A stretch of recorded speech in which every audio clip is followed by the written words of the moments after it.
अस्सलाम वालेकुम जी सजनों, की हाल चाल है? ठीक हो? तबीयत से ठीक है? अल्लाह पाक तुहानू सलामत रखे। सब तो पहले यह वीडियो देखो, उस बाद आप गल करने।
हाँ जी जनाब, वीडियो तुसी वेख लईए ते मेरे ख्याल है तुहानू शायद समझ ना आई होवे भी की हिसाब किताब है। मैं तुहानू दसदा रात दी ना सोशल मीडिया ते खबर जिहड़ी है ना डकैती वाली इतनी ज़्यादा वायरल हो रही है। कराची दा वाक़या है, गालबन हबीब कलोनी दे अंदर शायद वाक़या होया। कराची हबीब कलोनी दे अंदर उत्थे एक बेचारा दुकानदार अपनी दुकानदारी कर रहा मोबाइलां ने, तुसी वीडियो दे अंदर वेख लिया। ते बगैरत दे बच्चे आए ने 3-4 जने रल के ते सरेआम दिन दिहाड़ दा टाइम है जनाब, उन्होंने शीशे तोड़ने शुरू कर दिते ते विचों लखां करोड़ां दे बैल बेचारे चुक के दफा हो गए। अच्छा चलो ते आ गए, बगैरती करन वास्ते आ गए, ठीक है मान लिया। लेकिन एक गल तो तुसी वीडियो दे अंदर वेखी होएगी, एक गल मैं भी वीडियो दे अंदर वेखी है। थोड़ा जिहा अगर उंदे ते आपां गौर करिए ना, मैं तुहाडा उस गल ते गौर करवा रहा कि जदों ये आए ने बगैरत इंसान डकैती करने वास्ते ते वेखो गालबन किते 12-1 बजे का टाइम है ते रोड ते दुकान है ते जनाब ट्रैफिक भी लंघ रही है। अच्छा हुण आपां गल करनी है ट्रैफिक दे बारे कि हर इंसान वेखण वाला जेड़ा कोलों लंघ रहा उन्हें सारा पता चल भी की हो रहा है। कोई अन्ना कोई नहीं, सारे वेख रहे ने भी की होण डया। यार इस तरह से इंसानियत तो गिर गए यार कि किसी इंसान ने पुलिस नूं इतला नहीं की। चलो ये तो कहिए भी यार चलो उनके डरते हुए गोली ना मार दें जनाब, कोई हमला ना कर दें, चलो इनके तो डरते हुए कोई नेड़े नहीं आया। पर यह कि इन्नी दुनिया लंघ रही है, 3-4 बंदियां दा जनाब वो अगों ना नहीं रोक सके। कल्ला बेचारा दुकानदार जिहड़ा वो दुकान दे विच लुटींदा अपना लखां करोड़ां दा कारोबार जिहड़ा वो जाया करवा के बह गया। अल्लाह दी कसम यार है ना, डुब के मरन दा मकाम है यार। चलो यार मनीए तो बगैरती करने वास्ते दफा हो गए, आ गए, पर जिहड़ी ट्रैफिक जिहड़ी वेखण उत्थे गुजरन वाले वो अखां चौड़ियां कर करके इधर वेंदे रहने भी की होण डया की नहीं होण डया। शीशे टुट रहे ने, फोन चुके जा रहे ने, डकैती होण डई है, सारा कुछ वेखे जाण डे ने। पर किसी नूं मजाल कि यार किसी नूं कोई गल बात, किसी नूं कोई खैर खबर होवे, किसी नूं कोई एहसास होया होवे। अल्लामा इकबाल ने तुहाडे बारे एवें नहीं आख्या सी, वज़ा में तुम हो नसारा तो तमद्दन में हनूद, ये मुसलमान जिन्हें देख के शर्माए यहूद। खुदा दी कसम यार इन्हां वास्ते डुब के मरन दा मकाम है यार। एक इंसानियत, इंसान होने दे नाते एक इंसान दा एहसास ही हुंदा है यार, पर वो जिहड़ा साडे विच कोई नहीं जम्मिया। अस्तगफिरुल्लाह या अल्लाह माफ।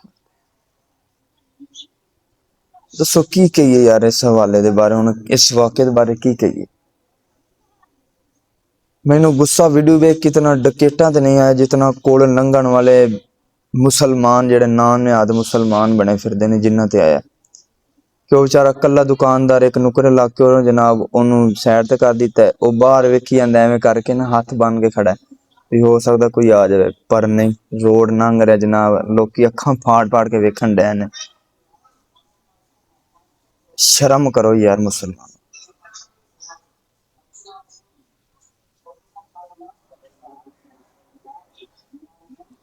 साडे मुल्क पाकिस्तान दे अंदर की चल रहा है यार, कोई इंसानियत दा दर्द रखने वाला कोई नहीं यार। ऐसे वाकयात होने तो इंसान जिहड़ा अपनी जान ते भी खेल जावे तो आंदा कोई नहीं यार, एक मुसलमान बेचारे दा नुकसान होण डया, उनदी जान भी जा सकदी।